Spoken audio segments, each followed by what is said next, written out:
my name is Mike Ulmer. I've been a musician for almost 20 years and been teaching for a little over a decade. And this is going to be the first in a series of instructional videos I'm putting out to show really easy, simple ways to understand the piano and music theory in general, no matter what instrument you play. So we're going to start. Lesson 1 is going to be really simple, just learning about the different notes on the piano. And lesson 2 and 3 and so forth are going to get more and more complex until you have a really good understanding about how music works, how chords and scales relate to each other, and ultimately how to play virtually any song you want to play. So let's get started. All right, so the first thing we need to learn is the names of all the notes on the piano. So you notice that there's white keys and black keys, and the black keys are in groups of 2 and 3, 2 and 3, all the way up and down the whole piano, right? So there's a total of 88 keys on the piano, but there's really only 12 different notes. So if we find a group of 2 black keys, the white key right on the left of that group, that's our favorite note. That's the note C, right? And C is kind of the mother of all notes, right? So we start at C. What's the next white key going to be? D. And then we just follow the alphabet, E, F, G. But after G, there's no H. We start over at A. A is the next note.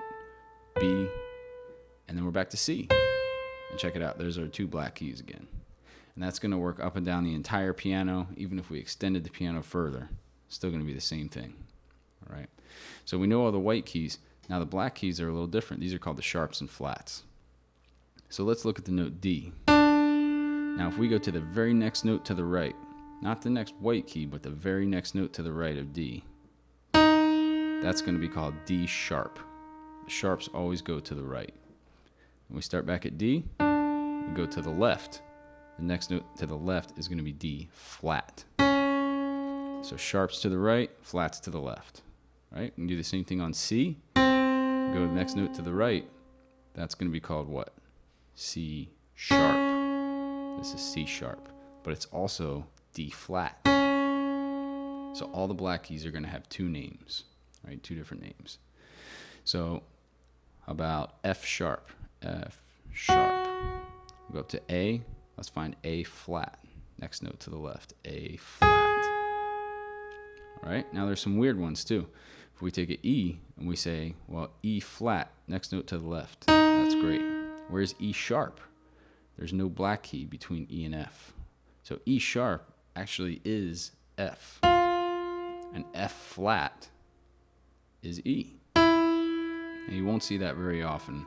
Most of the sharps and flats you're going to see 99% of the time are going to be black keys, right? But occasionally, depending on what music you're playing, you will see these weird flats and sharps that are white keys, right? The same thing happens between B and C, right? C flat is B, and B sharp is C. All right, so now we know the names. Next lesson, we're going to start covering chords, scales, and some intervals.